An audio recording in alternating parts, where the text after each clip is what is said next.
Saulo, Saulo, ¿por qué me persigues?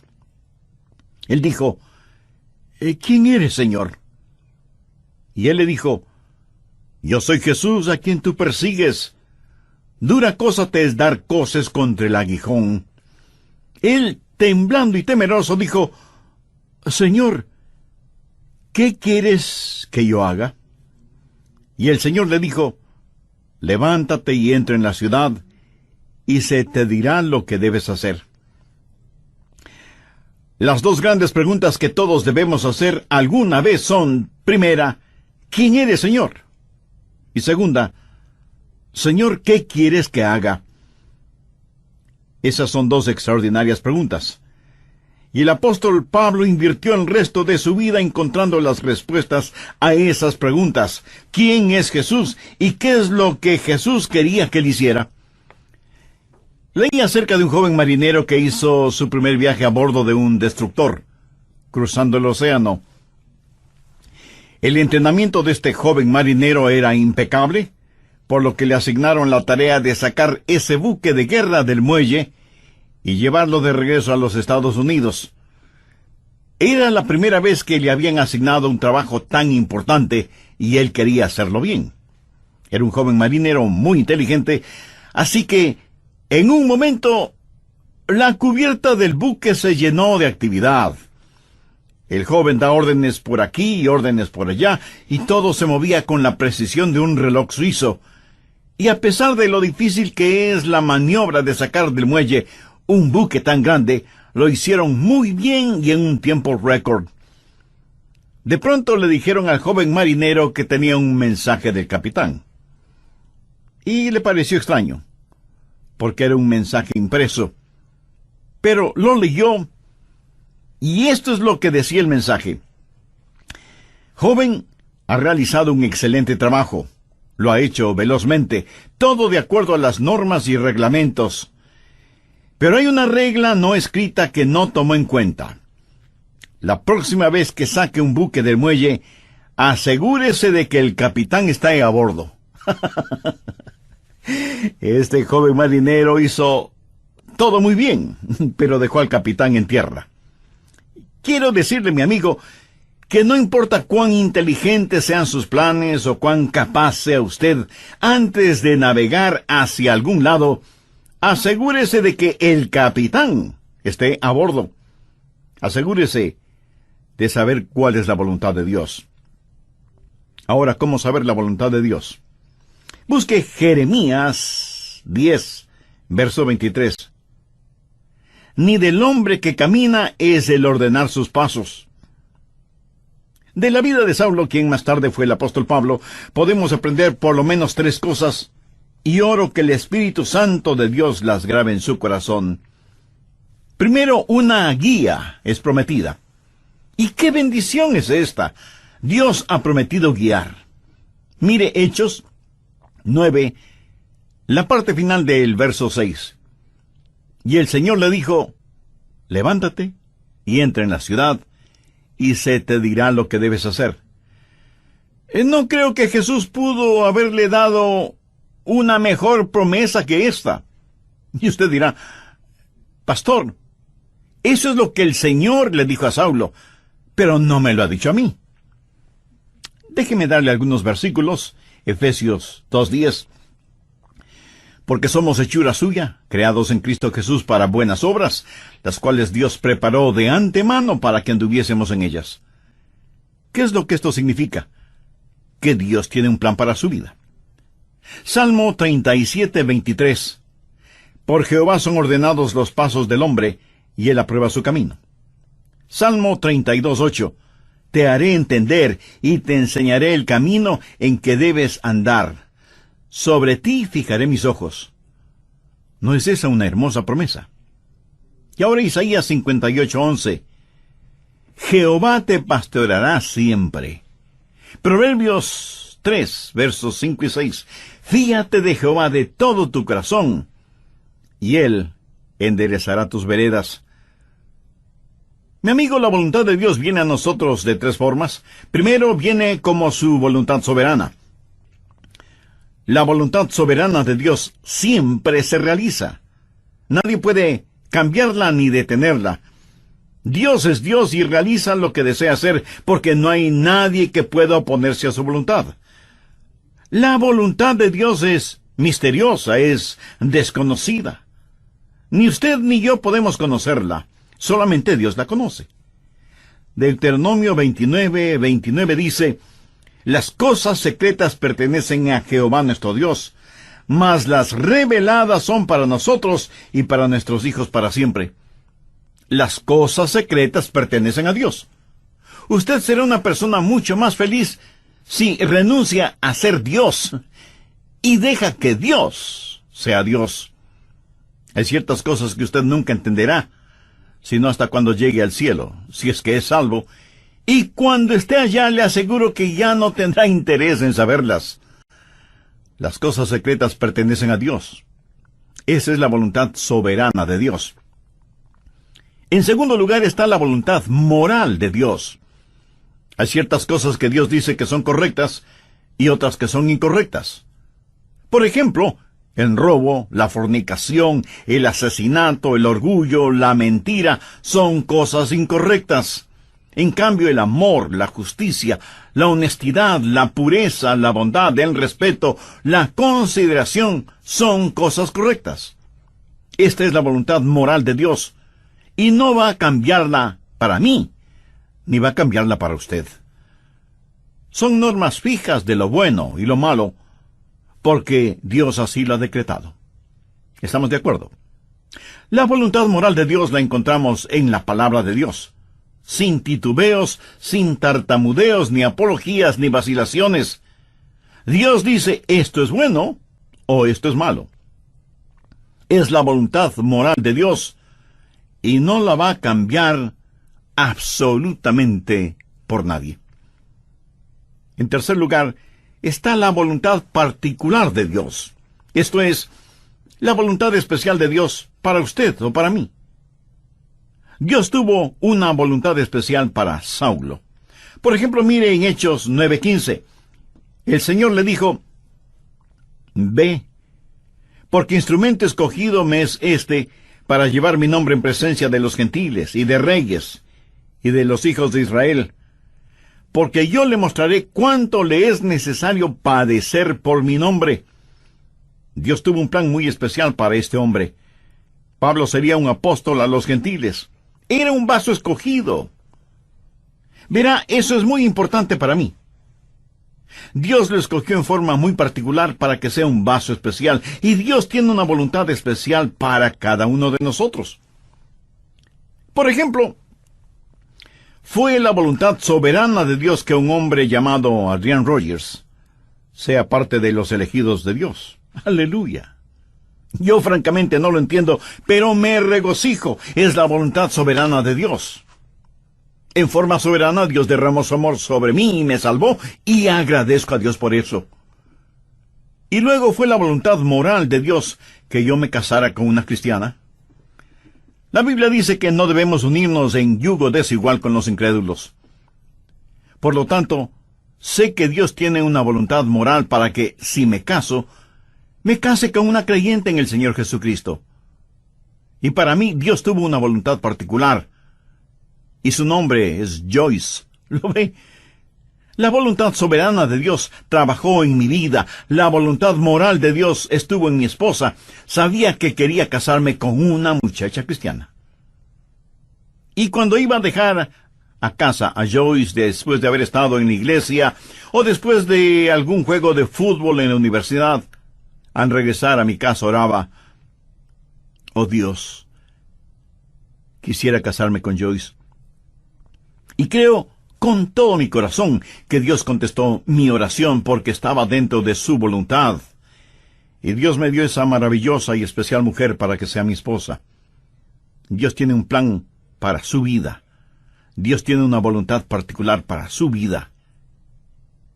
El por qué Dios está interesado en usted o en mí solo muestra la grandeza de su amor. Somos menos que una partícula de polvo en el océano de la existencia, y sin embargo, Dios nos conoce. Él sabe nuestras idas y venidas, sabe cuando nos sentamos y cuando nos ponemos de pie, Aún los cabellos de nuestra cabeza están contados. Y Dios no solo que nos ama, sino que también cuida de nosotros. Un niño comenzó a orar el Padre Nuestro y dijo: Padre nuestro que estás en los cielos. ¿Cómo es que sabes mi nombre? Se imagina, Él sabe nuestro nombre. De entre los billones de seres humanos que existen y que son preciosos para Él, Dios sabe el nombre de cada uno de sus hijos. La voluntad de Dios está prometida. Guía y liderazgo es su promesa. ¿La tiene usted? Dios ha prometido guiarle, pero sabe que hay 6 errores o mitos acerca de la voluntad de Dios. Espero y oro que podamos desterrarlos de nuestras mentes para siempre. Son mitos que necesitan ser destruidos. Primero, que Dios le dará un mapa para su vida. Y eso no es cierto. No lo hará. No se lo dio al apóstol Pablo entonces y no se lo dará a usted ahora. La voluntad de Dios para usted no es un mapa. Es una relación. Cuando Él guió al pueblo de Israel por el desierto, ¿cómo lo guió? ¿Le dio algún mapa? No. Pero les dio las columnas de fuego y nubes para que las siguieran y para que el pueblo se mantuviera relacionado con Él. A muchos nos gustaría tener un mapa y decir: vamos a ir a este lugar y luego iremos a este otro lugar y más tarde aquí y más tarde allá. Pero Dios es el que quiere hacer eso y me alegro de que sea así, aun para mantener la parte romántica del asunto. De otra manera, todo carecería de emoción y hasta de sentido de reverencia y temor, si supiéramos lo que el mañana tiene para nosotros. Cuando estudiaba en la universidad, un día otro joven que se estaba preparando para ir al pastorado se sentó junto a mí y me dijo: Adrián, ¿sabes lo que hice la semana pasada? Le dije que no lo sabía. Y él prosiguió: estuve en Memphis, en Tennessee, y fui a ver al Dr. Lee. De paso, debo decir que el Dr. Lee fue con toda seguridad el más grande, cordial, santo y elocuente ministro que yo haya conocido. Así que ese joven y neófito teólogo, al decirme que estuvo para verse con el Dr. Lee, me dejó poco menos que asombrado. Y pensé: ¿cómo logró entrar? ¿Y cómo el Dr. Lee pudo perder el tiempo con un joven imberbe como él? Yo pensaba todo eso y al mismo tiempo me decía: cómo me hubiera gustado a mí hacer lo mismo. Hubiera sido como decir: estuve en Washington y fui a ver un ratito al presidente de los Estados Unidos. Así que, picada mi curiosidad, le dije: a ver, cuéntame, ¿cómo lo lograste? Me dijo que llegó hasta la oficina de la secretaria y le preguntó si podía ver al Dr. Lee. Ella me dijo que sí, pero solo por unos pocos minutos. Él entró en la oficina del Dr. Lee, conversaron brevemente sobre varias cosas, y finalmente el Dr. Lee oró con y por el joven estudiante. Y eso fue muy interesante para mí. Y traté de imaginarme toda la escena. Los años pasaron, y en la voluntad de Dios llegué a ser el pastor de esa misma iglesia. Tuve la misma oficina que tuvo el Dr. Lee. Un día mi secretaria me llamó por el intercomunicador y me dijo: el Dr. Lee está aquí y quiere saber si puede conversar con usted unos minutos. Por supuesto, hágalo pasar inmediatamente. Y sin querer, vino a mi memoria el episodio de mi joven amigo universitario que años atrás, estando de paso por Memphis, fue recibido en forma cordial e inmediata por el Dr. Lee. La voluntad de Dios no es un mapa, es una relación personal. Segundo, quítese de la cabeza la idea de que Dios es una especie de aguafiestas espiritual. Que si usted hace la voluntad de Dios, ese es el final de su gozo, de su alegría. Hay mucha gente que no quiere saber la voluntad de Dios por temor de lo que podrían encontrar. Dicen: si le digo a Dios que quiero hacer su voluntad, ¿quién sabe a dónde me mandará? Muchos de ustedes seguramente son padres. Suponga que un día su joven hijo de 14 o 15 años, viene y le dice: «Papá, estoy convencido que eres un hombre bueno, piadoso y sabio. Quiero saber qué es lo que quieres que haga. Haré cualquier cosa que tú quieras que haga». ¿Qué haría usted? Creo que usted primero se quedaría como una estatua, con la boca abierta. No daría crédito a lo que está escuchando de boca de su hijo. Segundo, como un sonámbulo, iría donde está su esposa y le preguntaría: ¿escuchaste lo que nuestro hijo dijo? Pues veamos qué podemos pedirle que haga para hacerle la vida miserable. Se va a arrepentir de haber dicho lo que dijo. ¿Qué es lo peor que podríamos pedirle que haga? Amigo, no tenga temor de la voluntad de Dios. La voluntad de Dios es lo que usted quisiera para usted mismo, si tuviera el suficiente sentido común para desearla. Amigo, ¿entendió esa frase? La voluntad de Dios es lo que usted quisiera para usted mismo, si tuviera el sentido suficiente común para desearla. ¿Busca usted diaria y diligentemente la voluntad de Dios para su vida? Si usted no conoce al Señor Jesucristo como su Salvador y Señor en forma personal, de ninguna manera buscará la voluntad de Dios. Al respecto, en el programa anterior vimos que primero Dios no le dará un mapa para su vida. Él nos ha dado su palabra. Segundo, no crea a quienes le dicen que Dios es un aguafiestas espiritual.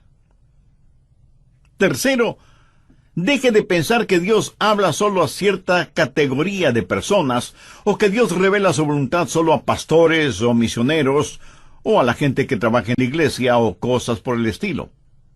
Pero que Dios no tiene una voluntad para personas comunes y corrientes. Dios tiene una voluntad para cada vida.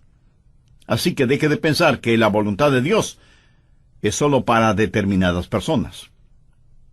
Cuarto, cuando Dios le muestra su voluntad para su vida, pudiera ser que tenga o no alguna dramática experiencia, como la del apóstol Pablo en el camino a Damasco. ¿Recuerda cuando Dios le habló a Elías en la montaña y soplaba el viento? Dios no estuvo en el viento, ni en el fuego, ni en el terremoto.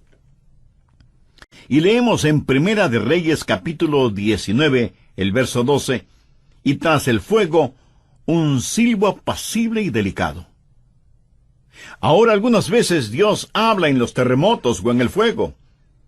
El apóstol Pablo tuvo una especie de terremoto espiritual en su camino a Damasco. Pero usted deje que Dios sea Dios en su vida. Dios habla apaciblemente a algunas personas y a otras Dios tiene que llamarles fuertemente la atención. Quinto, otro mito que debemos sacarlo del corazón y mente es el creer que Dios muestra su voluntad solo a gente joven, pero no a gente mayor. Siempre les estamos diciendo a los jóvenes que deben buscar la voluntad de Dios para sus vidas. Escuche, quiero decirle que usted, sea que tenga 9 años de edad o 90 años de edad, usted debe buscar la voluntad de Dios para su vida. Si Dios ya hubiera terminado con usted, Él ya le hubiera llevado al cielo. Dios tiene un plan para su vida. Sexto, el último mito que necesitamos destruir es el que dice que de alguna manera Dios oculta o esconde su voluntad en nosotros. Pensemos nuevamente en el joven que está frente a su padre, quien le dice: «Hijo, hay algo que quiero que hagas, y si lo haces, te daré una buena recompensa. Pero si no lo haces, te llevaré a tu cuarto y aplicaré la vara de la disciplina donde termina tu espalda». Y el hijo responde: «Bueno, papá, ya que lo explicas de esa manera, ¿qué es lo que quieres que haga?». Y el padre le responde: «Pues no te lo voy a decir. Tú debes descubrirlo». Pregunto, ¿qué clase de padre haría una cosa así?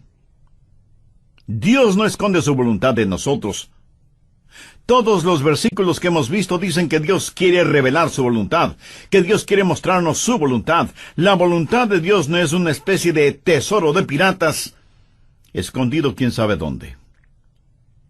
Segundo, la guía es provisional. Hay ciertas provisiones que están en juego antes de que usted conozca la guía de Dios. Por ejemplo, en primer lugar, debe haber disponibilidad. Miremos nuevamente Hechos 9:6. Él, temblando y temeroso, dijo: Señor, ¿qué quieres que yo haga?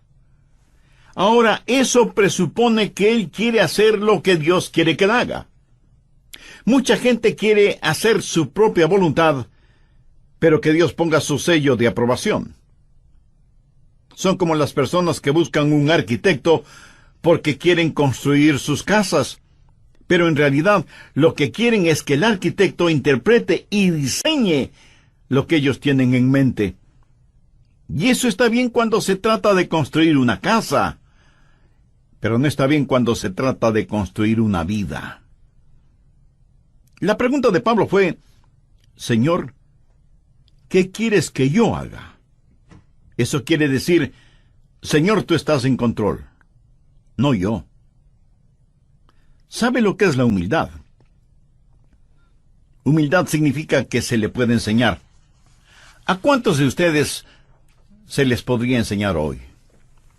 El Salmo 25:9 dice: encaminará a los humildes por el juicio y enseñará a los mansos su carrera. ¿Es usted humilde? ¿Manso? Si no lo es, usted no estará disponible. Si no lo es, no conocerá la voluntad de Dios. Pero no solo debe haber disponibilidad y mansedumbre, sino también, y en tercer lugar, debe haber apertura. Apertura.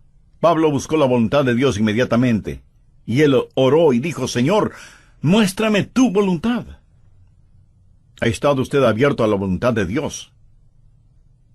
Y no es cuestión de simplemente decir: si Dios quiere mostrarme su voluntad, lo hará. ¿Ha orado usted en forma honesta y sincera diciendo: Señor, yo quiero conocer tu voluntad? ¿Se reporta usted para servicio diario delante de Él? Después de conocer al Señor Jesús, usted va a ser como Pablo y decir: Señor, ¿qué quieres que yo haga? Y aún hay otra provisión. Hechos 9, versos 8 y 9. Entonces Saulo se levantó de tierra, y abriendo los ojos no veía a nadie. Así que, llevándole por la mano, le metieron en Damasco, donde estuvo 3 días sin ver, y no comió ni bebió. ¿Puede imaginarse eso? Aquí está este hombre que capturaba y encarcelaba a muchos, y ahora ciego, es tomado de la mano para ser guiado. Ahora es un hombre dócil, se ha rendido, ha cedido ante la presencia de Cristo. La Biblia dice que debemos presentar nuestros cuerpos como sacrificio vivo. ¿Puede usted decir que así lo hace diariamente? Señor, tu voluntad, sin vacilaciones, sin reservas, donde quiera, a cualquier hora, cueste lo que cueste. ¿Se atrevería usted a decirlo? ¿Se ha rendido completamente a la voluntad de Dios? Decimos: Señor, yo quiero conocer tu voluntad. ¿Está listo para hacerla si Dios le mostrara su voluntad? Tercero, es una guía práctica. Dios nos ha dado formas muy prácticas para que podamos conocer su voluntad, y están aquí en su palabra. Una de las formas de conocer la voluntad de Dios es por medio de los milagros. Mire lo que le sucedió a Saulo. Estando en el camino rumbo a Damasco, cuando repentinamente le rodeó un resplandor de luz del cielo, y cayendo en tierra, oyó una voz que le decía: Saulo, Saulo, ¿por qué me persigues? Dios puede hablarle a usted por medio de visiones, o por medio de sueños, o por medio de una voz audible. Dios puede hablarle y guiarle por medio de un milagro. Y me apresuro en decir que normalmente Él no nos guía con milagros, pero de vez en cuando lo hace. Ahora, toda vez que tenemos la Biblia completa, esa clase de milagros no son necesarios en la actualidad, y no es la forma normal de Dios para guiarnos. Pero lo menciono porque está en la palabra de Dios. Pero si usted tiene una visión, o un milagro, o un sueño, o lo que sea, será mejor que las compare con las otras cosas que voy a mencionar para ver si encajan unas con otras. Y no es una mera autosugestión. En segundo lugar, Dios le hablará y le guiará por medio de su palabra. Y si usted pregunta, ¿le guió Dios a Pablo con su palabra? Amigo, es mejor que lo crea. Verá, primero, él era un rabí y conocía muy bien la palabra de Dios, el Antiguo Testamento. Segundo, hace poco él había escuchado un sermón en los labios de uno de los más grandes evangelistas de entonces, un hombre ungido y lleno del Espíritu Santo cuyo nombre fue Esteban. Y cuando el Santo Dios le habló a Saulo, le dijo, «Dura cosa te es dar coces contra el aguijón». Pablo estaba lleno de la palabra de Dios, y es la palabra de Dios la que guía. Anote al margen el siguiente versículo. Salmo 119, 115. Lámpara es a mis pies tu palabra, y lumbrera mi camino. Mucho de la voluntad de Dios para su vida se encuentra en la Biblia, mi estimado amigo. Por ejemplo, la voluntad de Dios es que usted no se case con una persona no creyente. Así lo dice su palabra. Si usted está saliendo seriamente con una persona que no es salva, entonces, ¿por qué lo hace si sabe que no puede casarse con esa persona? Muchas veces usted conoce la voluntad de Dios al leer la Biblia y dice, bueno, Dios me está guiando a que me divorcie de mi cónyuge y me case con otra persona. Mi amigo, esa es una ignominiosa mentira. Es una mentira atrevida. Y es una absurda arrogancia de su parte el orar y pedir que Dios le muestre su voluntad cuando ya se la ha mostrado con su palabra. ¿O se considera usted una persona súper especial, a la cual Dios le concederá algo que está en contra de lo que Él mismo ha establecido en su palabra? Piénselo. En tercer lugar, Dios le guiará por medio de su gente, los hijos de Dios. Veamos Hechos 9, los versos del 10 al 13. Había entonces en Damasco un discípulo llamado Ananías, a quien el Señor dijo en visión, «Ananías». Y él respondió, «Heme aquí, Señor». Y el Señor le dijo, «Levántate, y ve a la calle que se llama Derecha, y busca en casa de Judas a uno llamado Saulo, de Tarso, porque he aquí, él ora, y ha visto en visión a un varón llamado Ananías, que entra y le pone las manos encima para que recobre la vista». Entonces Ananías respondió, «Señor, he oído de muchos acerca de este hombre. ¿Cuántos males ha hecho a tus santos en Jerusalén?» Cuando Dios le habló a Saulo y le dijo que le mostraría su voluntad, Dios también habló a Ananías y lo utilizó para confirmar su voluntad en la vida de Saulo. En Proverbios 24:6 leemos, «En la multitud de consejeros está la victoria». ¿Qué quiere decir eso? Que cuando Dios le habla a usted acerca de algo, muchas veces Dios lo confirmará por medio de alguien más. Mateo 18:16 dice, «Toma aún contigo a uno o dos, para que en boca de 2 o 3 testigos conste toda palabra». No sea ni orgulloso ni arrogante pensando que usted no necesita el consejo de otras personas. Otra manera en que Dios confirma su voluntad para usted es por medio del Espíritu Santo. Hechos 9:17 dice, «Fue entonces Ananías y entró en la casa, y poniendo sobre él las manos dijo, Hermano Saulo, el Señor Jesús, que se te apareció en el camino por donde venías, me ha enviado para que recibas la vista y seas lleno del Espíritu Santo. Y desde ese momento el Espíritu de Dios estuvo guiando a Saulo, quien más tarde escribió a los romanos, porque todos los que son guiados por el Espíritu de Dios, estos son hijos de Dios. Y en Gálatas 5:18, Pablo dice, pero si sois guiados por el Espíritu, no estáis bajo la ley. El Espíritu de Dios le guiará. Déjeme decirle cómo el Espíritu Santo le guiará. Si alguna vez ve a alguna persona con convulsiones, seguramente está controlada por el diablo. Dios no grita y Dios no empuja. Dios susurra y guía. Él guía a sus ovejas. No las está llevando al matadero, las lleva a pastos verdes. Y es mejor que usted sea sensible para escuchar al Espíritu Santo y reconocer la voz de Dios. Finalmente usted puede conocer la voluntad de Dios por la sabiduría de Dios. Él le guiará con absoluta sabiduría. Note lo que dice Hechos 9:20 al referirse a Saulo. Enseguida predicaba Cristo en las sinagogas, diciendo que éste era el Hijo de Dios. Este hombre, Saulo, comenzó a predicar de inmediato. Y todos los que le oían estaban atónitos y decían, ¿no es este el que asolaba en Jerusalén a los que invocaban este nombre? Y a eso vino acá, para llevarlos presos ante los principales sacerdotes. Pero Saulo mucho más se esforzaba y confundía a los judíos que moraban en Damasco, demostrando que Jesús era el Cristo. Ahora, ¿de dónde tuvo esa sabiduría? Dios le dio sabiduría sobrenatural.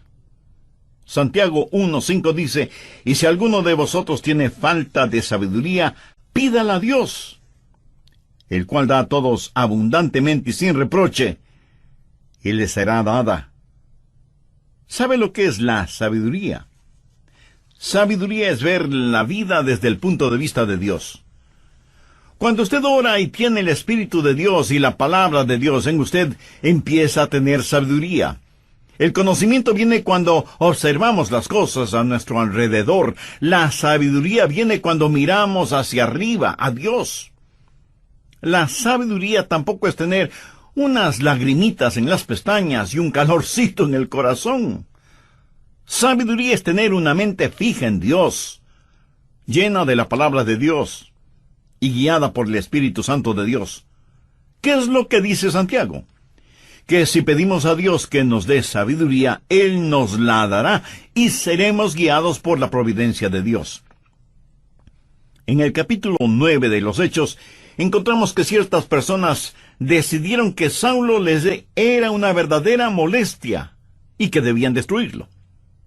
Pero el complot llegó a oídos de Saulo y los discípulos le ayudaron a escapar, bajándole por el muro en una canasta.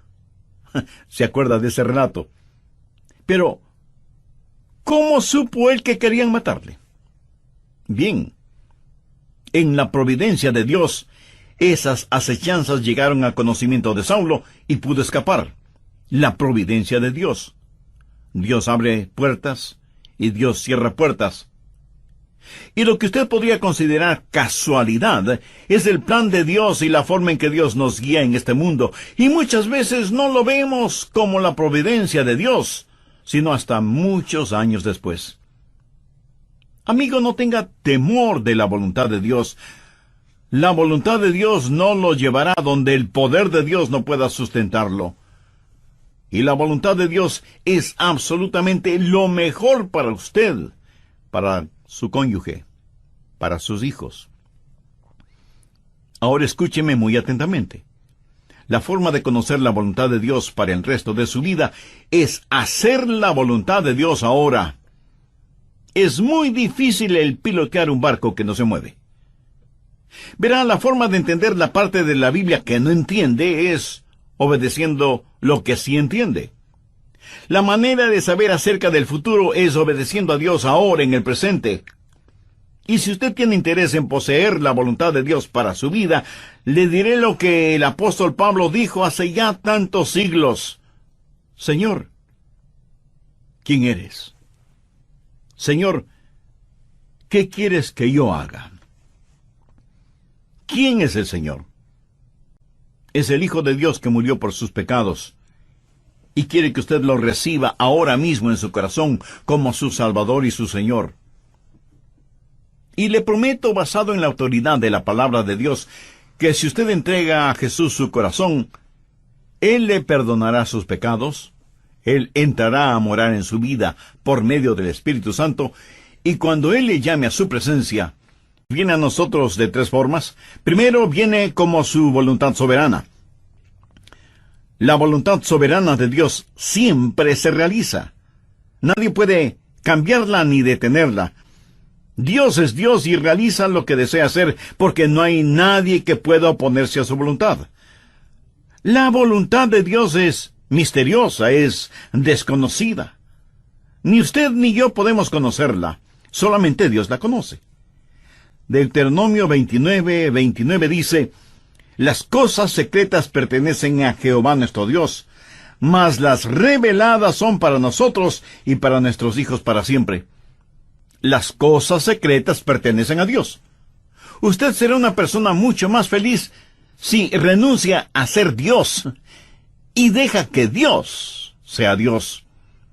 Hay ciertas cosas que usted nunca entenderá, sino hasta cuando llegue al cielo, si es que es salvo, y cuando esté allá le aseguro que ya no tendrá interés en saberlas. Las cosas secretas pertenecen a Dios. Esa es la voluntad soberana de Dios. En segundo lugar está la voluntad moral de Dios. Hay ciertas cosas que Dios dice que son correctas y otras que son incorrectas. La voluntad especial de Dios para usted o para mí. Dios tuvo una voluntad especial para Saulo. Por ejemplo, mire en Hechos 9:15. El Señor le dijo: ve, porque instrumento escogido me es este para llevar mi nombre en presencia de los gentiles y de reyes y de los hijos de Israel, porque yo le mostraré cuánto le es necesario padecer por mi nombre. Dios tuvo un plan muy especial para este hombre.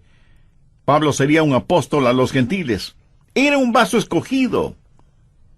Verá, eso es muy importante para mí. Dios lo escogió en forma muy particular para que sea un vaso especial, y Dios tiene una voluntad especial para cada uno de nosotros. Por ejemplo, fue la voluntad soberana de Dios que un hombre llamado Adrian Rogers sea parte de los elegidos de Dios. ¡Aleluya! Yo francamente no lo entiendo, pero me regocijo. Es la voluntad soberana de Dios. En forma soberana, Dios derramó su amor sobre mí y me salvó, y agradezco a Dios por eso. Y luego fue la voluntad moral de Dios que yo me casara con una cristiana. La Biblia dice que no debemos unirnos en yugo desigual con los incrédulos. Por lo tanto, sé que Dios tiene una voluntad moral para que, si me case con una creyente en el Señor Jesucristo. Y para mí, Dios tuvo una voluntad particular, y su nombre es Joyce. ¿Lo ve? La voluntad soberana de Dios trabajó en mi vida. La voluntad moral de Dios estuvo en mi esposa. Sabía que quería casarme con una muchacha cristiana. Y cuando iba a dejar a casa a Joyce después de haber estado en la iglesia, o después de algún juego de fútbol en la universidad, al regresar a mi casa oraba: oh Dios, quisiera casarme con Joyce. Y creo con todo mi corazón que Dios contestó mi oración porque estaba dentro de su voluntad. Y Dios me dio esa maravillosa y especial mujer para que sea mi esposa. Dios tiene un plan para su vida. Dios tiene una voluntad particular para su vida. El por qué Dios está interesado en usted o en mí solo muestra la grandeza de su amor. Somos menos que una parte